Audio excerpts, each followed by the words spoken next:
গল্পের নাম ছায়া। সাহিল আর তানিয়ার বিয়ে হয়েছে 4 বছর। শহরের এক নামকরা কোম্পানিতে সাহিল চাকরি করত আর তানিয়া গৃহিণী। সব কিছুই স্বাভাবিক ছিল।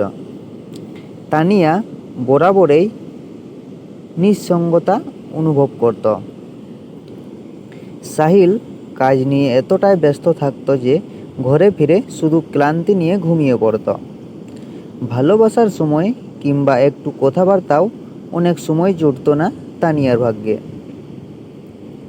এই ফাঁকে তানিয়ার পুরনো এক বন্ধু রাফিকের সাথে হঠাৎ ফেসবুকে দেখা। প্রথমে শুধুই মেসেজের মাধ্যমে কথা হতো, তারপর নিয়মিত চ্যাটিং, আর এক সময় দেখা সাক্ষাৎ শুরু হয় তাদের মধ্যে। রাফিক ছিল তানিয়ার স্কুল জীবনের বন্ধু, যে এক সময় তাকে খুব পছন্দ করত।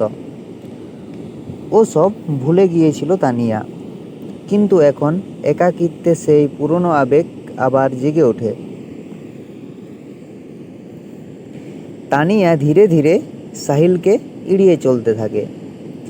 নিজের ভুলকে সে ভালোবাসার নামে জায়েজ করতে থাকে। কিন্তু সত্যি কি সেটা তাদের মধ্যে ভালোবাসা ছিল, নাকি শুধু ভালোবাসার তৃপ্তি মেটার উপায়? একদিন সাহিল অফিস থেকে হঠাৎ ফিরে আসে। দরজা খুলে দেখে তানিয়া ঘরে নেই। ফোন করতেই কাপা কণ্ঠে তানিয়া উত্তর দেয়, আমি বন্ধুদের সঙ্গে আছি ওদের বাসায়। কিন্তু সত্যিটা যে বেশি দিন চাপা থাকে না। একদিন সাহিল সব জেনে যায় ওদের সম্পর্কের কথা। সাহিল ভিতর থেকে ভেঙে পড়ে। একদিন চুপচাপ তানিয়ার দিকে তাকিয়ে শুধু একটি প্রশ্ন করে, আমি কি এতটাই ব্যর্থ ছিলাম যে তুমি অন্য কাউকে আমার জায়গা দিতে বাধ্য হলে?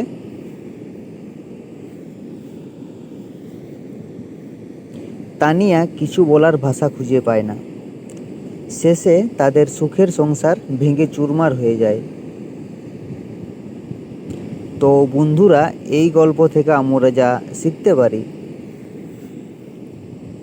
ভালোবাসা মানে শুধু একে অপরের কাছে পাওয়া নয়, বরং বোঝা, সময় দেওয়া আর প্রতিশ্রুতি রক্ষা করা। সম্পর্ক যতই পুরনো হোক, যত ব্যস্ততায় থাকুক, সময় আর মনোযোগ না পেলে ভালোবাসাও ফিকে হয়ে যায়। তবে সম্পর্কের মধ্যে প্রতারণা কোনো সমাধান পথ নয়।